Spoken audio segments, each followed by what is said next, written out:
안녕하세요. 저한테는 두 명의 아이가 있습니다. 오늘 육아 이야기를 할까 하는데요. 전업주부 아빠는 아니고요. 그냥 보통의 평범한 아빠처럼 아침 일찍 일어나서 출근하고 또 때때로 야근하고요.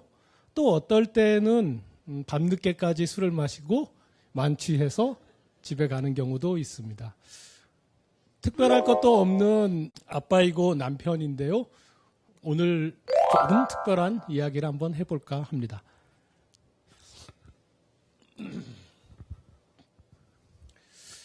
저희 두 아이는요, 저를 좀 많이 좋아해요. 느닷없이 아빠한테 와서는 아빠 너무 좋아 라고 말합니다.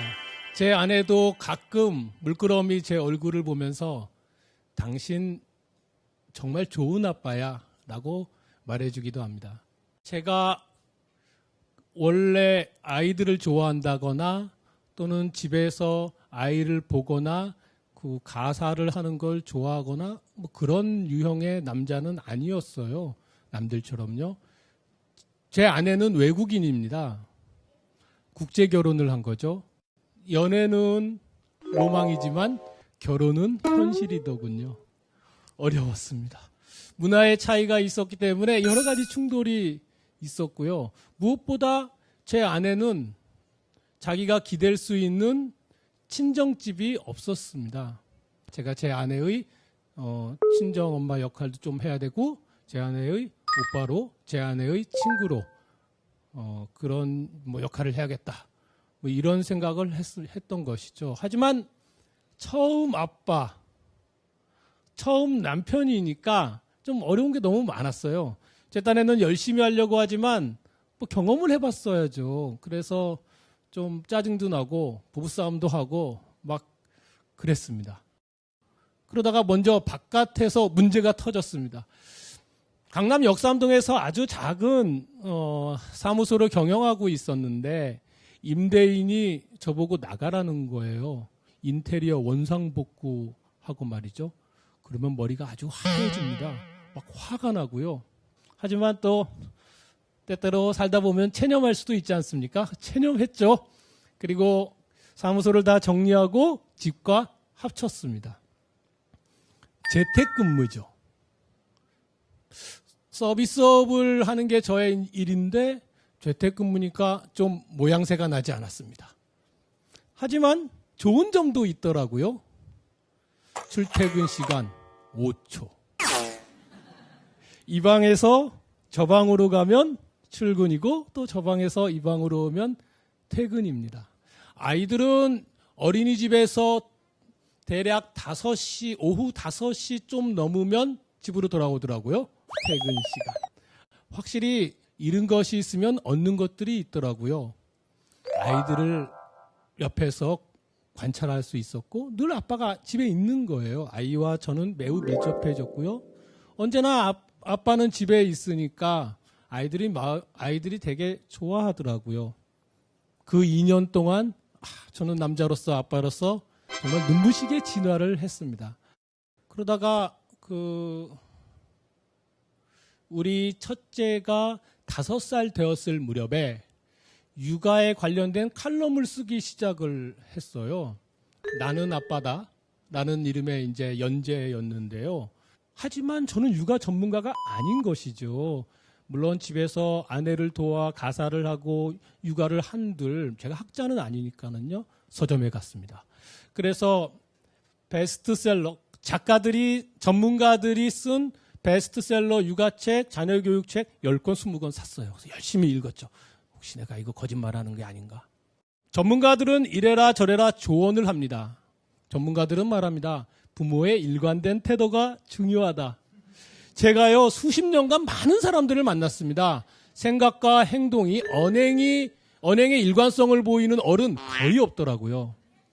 그렇기 때문에 보통의 평범한 부모가 전문가들이 얘기하는 이상적인 부모 역할, 이상적인 육아, 이것은 힘들고 오히려 엄마랑 아빠한테 죄책감과 불안감을 일으키는 것은 아닌가. 그로 말미암아 스트레스가 쌓이는 것은 아닌가. 뭐 이런 생각이 들더라고요. 그래서 고정관념에서 벗어나야겠다. 이런 생각이 들었습니다. 우리가 흔히 아빠 육아라고 말하면 아빠 놀이를 얘기합니다. 헬리콥터를 태워준다거나 밖에서 신나게 놀아준다거나 하는 그 놀이죠. 주로 신체 놀이입니다. 어디 멀리 여행을 간다거나 이벤트를 해야 된다거나 캠핑을 가야 된다거나 이런 것을 떠올리죠.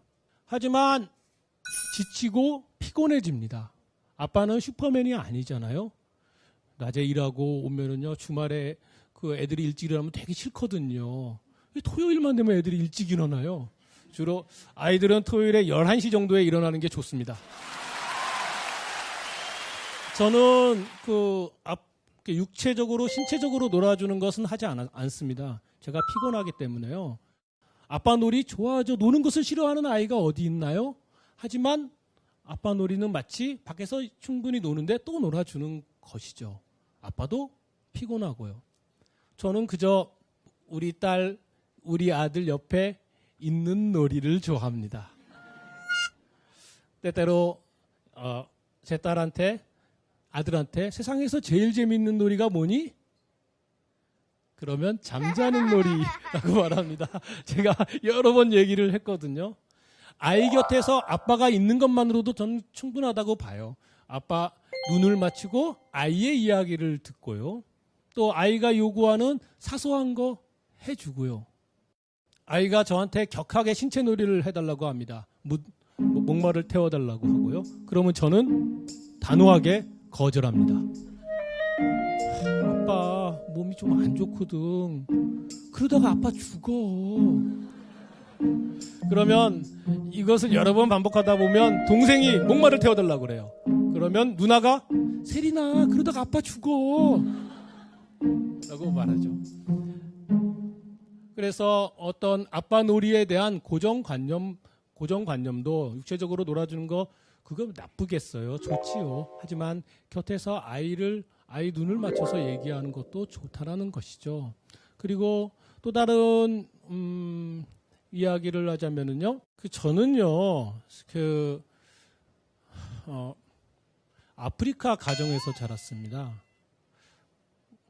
진짜 아프리카는 아니고요. 저는 중학교 때 처음으로 양치질을 하기 시작을 했습니다. 속옷이든 겉옷이든 옷이 없으니까 좀 누래질 때까지 입고 다닐 수밖에 없었습니다. 우리 집안은 교육을 못 받았거든요. 저는 제가 중학교 1학년이 되자마자 우리 집에서 가장 가방끈이 길었어요. 중학생 현자의 탄생이었습니다. 무척 어려웠어요. 하지만 제가 그럭저럭 잘 자랐습니다. 어디 삐뚤어진 것도 없고요. 모난 데도 없어요. 그 아이는 부모하기 나름이라는 말? 과연 믿을 수 있을까 싶어요. 부모의 경험이 대물림된다라는 고정관념. 부모가 아이 인생을 결정할 수 있을 거라는 어떤 믿음.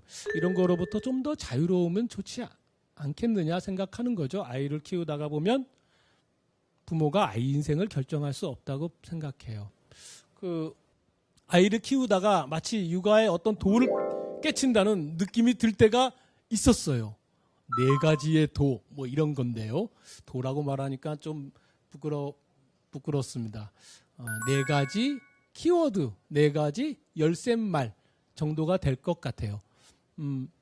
다 이 4가지가 저녁과 밤에 관련돼요.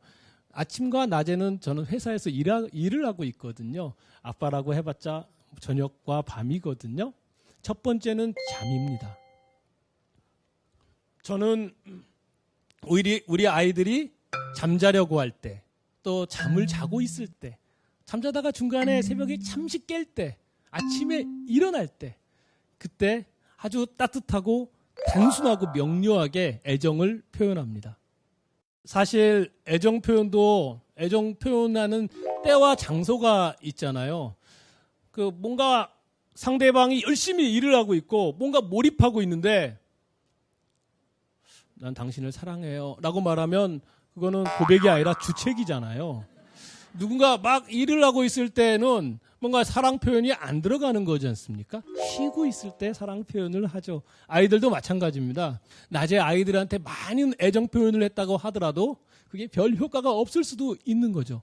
저는 낮에 아이들한테 짜증내기도 합니다. 폭발하기도 하죠. 하지만 항상 저녁과 밤 이 시간에는 아이들을 사랑하는 애정 표현을 하려고 노력합니다. 이를테면 뭐 이런 거죠.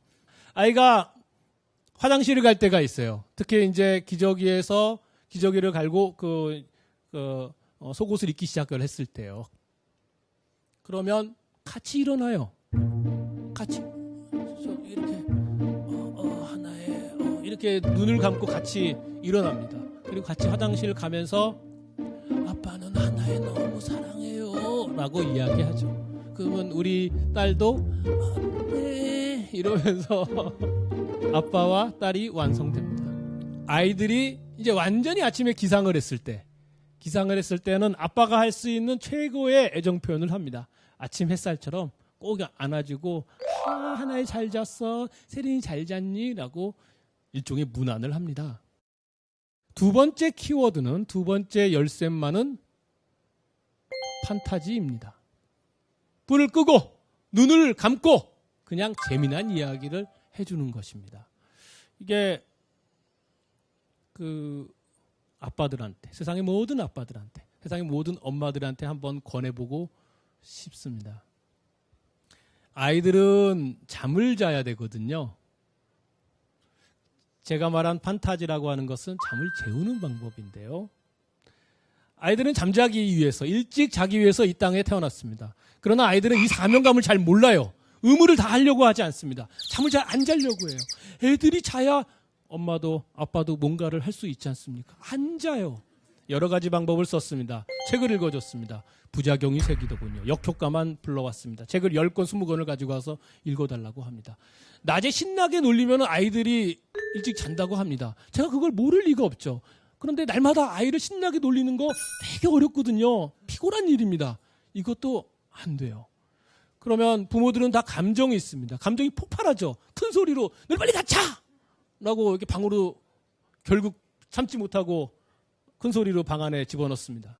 조금 지나면 문이 싹 열리고 빼꼼 열립니다. 잠이 안 와. 또 이것을 계속해야 되는 것인데요. 그러다가 아주 재미있는 방법을 발견했던 거예요. 지나가는 말로 아이들한테 아빠가 재미난 이야기를 해줄게 라고 했던 거였어요. 또 약속을 기억하는 것은 아이들은 약속을 되게 기똥차게 잘 기억하거든요. 그 아이들이 정말로 이불 속에 들어가는 거예요. 아빠를 기다리는 거죠. 어쩔 수 없이 저도 들어갔습니다. 그래서야 이런저런 생각나는 대로 주저리 얘기했는데 진짜 아이들이 자는 거예요. 그런데 그냥 자는 게 아니에요. 웃으면서 자는 거예요. 이거 봐라 해서 재밌게 저도 여러 번 했더만 그 이후부터 잠의 문제는 끝났습니다. 제가 한번 예를 들어보겠습니다. 어떻게 했는지. 자, 밤입니다. 여러분, 전기를 끄고 눈을 감습니다. 자, 하나에도 세린도 눈을 감고 저도 한번 눈을 감아보겠습니다. 자, 눈 감아봅시다. 옛날에 토끼와 거북이가 있었어요. 토끼와 거북이는 친구였어요. 하나에 눈 뜨고 있어. 아빠 이야기 끝. 이러면 아이가 다시 눈을 감습니다. 다시 한번 하겠습니다. 다시 이어서 하겠습니다. 옛날에 신데렐라가 있었어요. 그런데 신데렐라는 친구가 없고 집안에 혼자 있을 수밖에 없었어. 방에 혼자 있으니까 너무 심심한 거야. 그런데 그때 갑자기 똑똑똑 문을 두드리는 소리가 들렸어. 하나에 누가 문을 두드리면 열어줘야 되니? 아니요 라고 말합니다. 그래, 문을 열어주면 안 돼. 근데 신데렐라는 깜빡하고 문을 열어준 거야. 그때 갑자기 늑대가 나타나서는 신데렐라 너를 잡아먹겠다 라고 했어. 그런데 바로 그때였어. 하나애가 나타나서는 늑대 신데렐라를 괴롭히지 마라. 신데렐라는 내 친구야. 라고 해서 우리 하나애가 늑대를 쫓아냈어요. 그래서 신데렐라가 너무 고마웠죠. 또 조금 있다가 보니까 볼리, 로리, 엠버, 헨리가 나타나서는 같이 늑대를 구해주려고 온 거예요. 그게 알고 보니까 하나의 동생 정세린이 누나를 도와주려고 친구들을 불렀던 거지. 이렇게 해서 신데렐라랑 하나애랑 정세린이랑 신나게 놀았습니다. 아빠 이야기 끝. 자, 꿈속에서 만나자. 뭐 이런 이야기였습니다. 우리가 알고 있는 꼭 신데렐라가 아니어도 좋거든요. 여러 동화의 등장인물이나 주인공을 넣어도 괜찮습니다. 겨울왕국에 엘사 여왕님을 넣으면 더욱 좋지요. 100년 전, 200년, 1000년 전에도 아이들은 안 자려고 했었을 거예요. 그러면 또 그때 어머니, 아버니, 할머니들이 또 이런저런 이야기를 했겠죠. 말도 안 되는 이야기를요. 이렇게 이야기하면 너는 그 말을 되게 잘하는가 보다, 되게 창의성이 있나 보네 라고 생각하고 나는 좀 과묵하고 말을 못 지어내 라고 생각할 수가 있을 것 같아요. 이 아이들은요 논리적이지 않은 것 같아요. 느릿느릿 아무 얘기나 하면 됩니다. 그러면 레고나 퍼즐이나 블록처럼 그냥 탁탁 맞춰지는 것 같아요. 또 느릿느릿 말해주는 거 좋습니다. 어차피 목적이 애들 재우는 거니까는요. 느릿느릿 말해주면 애들도 느릿느릿 듣다가 꿈의 세계로 꿈의 세계로 들어가는 문턱을 넘습니다. 그리고 매일 다른 이야기를 해야 될까요? 아니에요. 아이들은 마음이 참 넓어요. 똑같은 얘기를 해줘도 됩니다. 똑같은 얘기를 해도 아이들을 들으면서 이제 아빠가 이런 얘기를 하는구나. 심지어는 아빠 오늘은 하나애가 할게 하면서 아빠 이야기를 또 하기도 합니다. 저의 세 번째 열쇠말은 꼴등 교육입니다. 경쟁. 아이들을 어린이집에 보내니까 유치원에 보내니 바로 경쟁, 비교, 순위를 알더라고요. 집에서는 아빠한테는 최고였거든요. 밖에 나가니까 최고가 아닌 거예요. 누가 뭘 잘하고 나는 이걸 못하고를 압니다. 그러나 경쟁과 비교는 어쩔 수 없는 것이죠. 그게 인생이니까는요. 부모가 그게 싫다고 해서 아이가 그거를 피할 수가 있는 건가요? 그래서 이런 것이죠. 경쟁과 비교에 의한 스트레스. 이것을 전염병으로 보는 것입니다. 전염병. 전염병이면 예방주사가 필요하잖아요. 예방주사를 놓습니다. 그 예방주사가 꼴등 교육인데요. 꼴등하자 애야. 이런 부모가 어디 있겠어요. 또 마찬가지로 밤에 이용을 합니다. 밤에 이제 애가 무방비 상태에 있을 때 하나애 아빠는 꼴등 하나애도 좋아하고 1등 하나애도 좋아해. 고마워요. 하나애는 꼴등 아빠도 좋아하고 1등 아빠도 좋아할 거지? 네. 이런 식으로 아빠가 언제나 항상 꼴등이어도 괜찮다라는 것을 이야기해 주는 것이죠. 안심하라고. 아빠는 여전히 너 곁에 있다고 하는 게 꼴등 교육입니다. 마지막 저의 네 번째 키워드는 엄마의 마실입니다. 밥마실입니다. 사실 아내는 가끔 프리랜서로 일하지만은 전업주부입니다. 이렇게 얘기할 수는 있을 것 같아요. 남편인 내가 낮에 정말 피곤하게 열심히 일하는 동안에 당신은 집에서 좀 청소 끄직끄직하면서 쉬었잖아. 이렇게 리모컨과 일체가 되고 싶은 아빠의 마음도 있겠죠. 하지만 피곤함이라는 것은 육체적 피곤함만 있는 것은 아니잖아요. 정신적인 피곤함도 있지요. 사실 직장에서 생활하다 보면 스트레스가 있다 하더라도 동료들이랑 막 이런저런 얘기하면서 수다를 떨면서 아니면 자기가 좋아하는 일을 하면서 스트레스를 푸는 거거든요. 그러나 제 아내는 집에서 누군가를 기다리는 거예요. 아이들을 기다리고 저를 기다리고 매일 똑같은 일을 누구랑 대화도 못하게 못하고 있는 것이죠. 입장을 바꿔서 생각을 하면 저는 아내 일 못합니다. 근데 제 아내는 10년간 그것을 한 것이죠. 그러면 그 휴식이 필요하지 않나 이런 건데요. 좀 자유롭게 아이와 엄마의 끈을 너무 단단히 묶어버리면 안 되더라고요. 아이와 엄마의 끈을 너무 단단히 묶어버리면 아이도 자립심을 잃겠지만 엄마도 아이한테 독립하기가 어렵게 되는 것 같아요. 그래서 엄마와 아이의 끈을 조금 느슨하게 하는 건 어떠겠냐. 그거 생각보다 쉽습니다. 엄마와 아이 사이에 아빠가 쓱 개입하면 돼요. 아빠가 해주면 됩니다. 엄마가 밥 마실 가고 그 사이에 아빠가 아이들이랑 놀면 돼요. 매일 같이 하는 건 아니겠죠. 뭐 한 달에 한 번이라도요. 그렇게 해보는 거예요. 맨 처음에 아이들은 엄마를 찾습니다. 하지만 아빠가 재밌게 놀아주면은요 안 찾아요. 그러면 아빠도 좀 일찍 잘 수 있습니다. 자자 우리 이러면서 중요한 건 엄마가 밥 마시러 갔을 때 집에서 집을 엉망으로 만들어 놓으면 안 됩니다. 그러면 엄마가 불안해지거든요. 미안해지고 그러면 밥 마시러 못 가요. 그래서 저는 엄마가 어디 밥 마시러 가면 다른 때보다 훨씬 더 깨끗하게 청소하고 완벽하게 설거지하고 뭐 이제 이런 것이죠. 그래서 아내가 들어왔을 때 자기가 저녁에 집에 없더라도 집에 아무 문제가 없는 거예요. 이래야 좀 여유를 갖고 좀 쉴 수 있습니다. 집에서 가족을 위해서 아이를 위해서 엄마의 모든 마음, 엄마의 모든 정성, 모든 시간들이 자기 자신이 아닌 남을 위해서, 아이들을 위해, 자기 아이들과 남편을 위해서 쓰거든요. 자고로 모든 조직의 모든 것을 건 사람이 그 조직의 CEO입니다. 그러니 집안의 CEO는 엄마 아닌가? 물론 바깥에서는 이제 제가 이렇게 어깨 좀 힘도 넣어 보지만은요. 그래서 그 집안의 CEO인 엄마를 위해서 좀 이렇게 자유롭게 해주는 게 어떻겠느냐라는 것이 저의 이야기죠. 사실 우리가 아이와 몇 년을 육아를 하고 몇 년을 자녀 교육을 하겠습니까?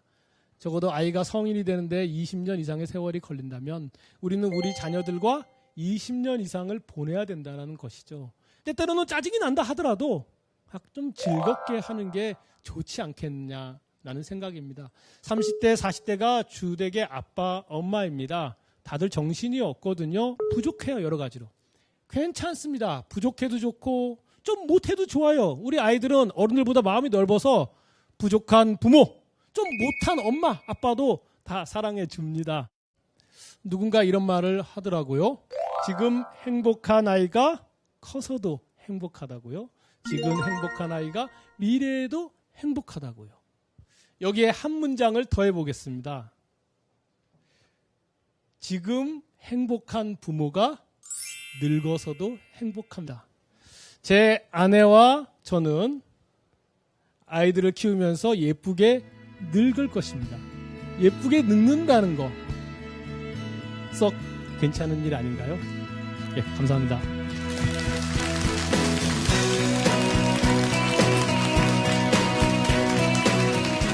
요새 신종어가 나왔잖아요. 할매맘, 그다음에 할빠. 보통 2살에서 3살이 넘어가면 애들이 노래를 배우기 시작해요. 머리, 어깨, 무릎, 발, 무릎, 발. 할머니들 머리, 어깨, 무릎, 이거 하잖아요. 만약에 내가 봐준다고 한다면 그때부터는 사랑으로 하지 마시고요. 사업으로 시작하십시오. 아가, 네가 아침에 7시에 맡기고 저녁 7시면 데려간다는 그 약속 꼭 지켜줄 거지? 나는 오로지 너만 믿을 뿐이다. 이게 잘 이루어지지 않는다면 우리의 관계는 끝이야. 당연히 애 키우다 보면 넘어지고 자빠지고 째지고 까지고 애가 뭘 삼킬 수도 있어요. 옛말에 이런 말이 있습니다. 믿지 못하겠으면 맡기지 말고 믿었으면 불평하지 말라.